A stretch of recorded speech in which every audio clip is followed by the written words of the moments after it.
Ah, pharmacy, the bane of my existence, rumored to be filled with the... You know what?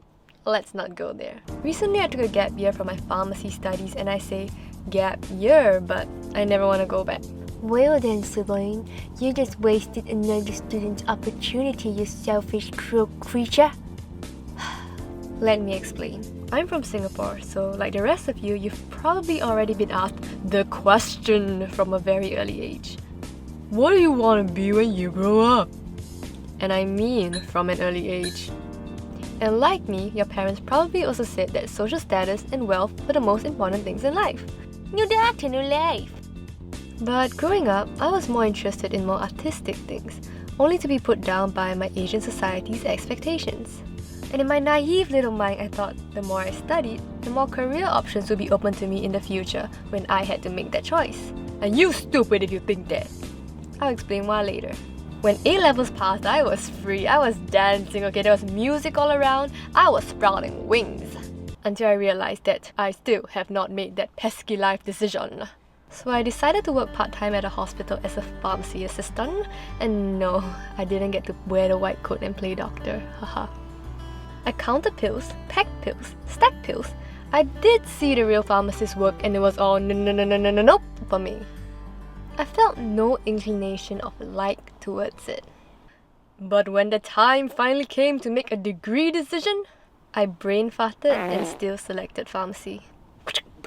Why are you so dumb, Celine? Why? I can only attribute it to self-doubt.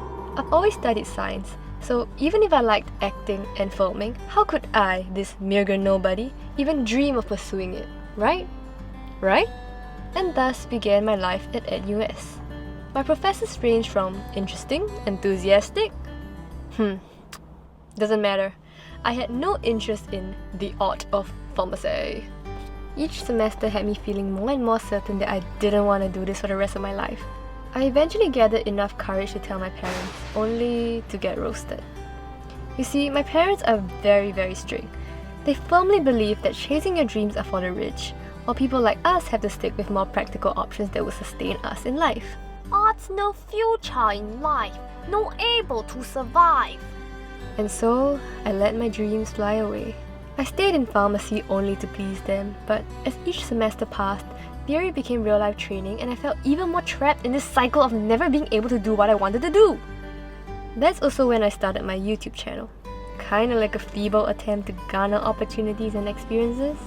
But juggling pharmacy and YouTube is crazy. I ended up only studying a day before tests and a week before exams. I did scrape through my grades, but what's the point?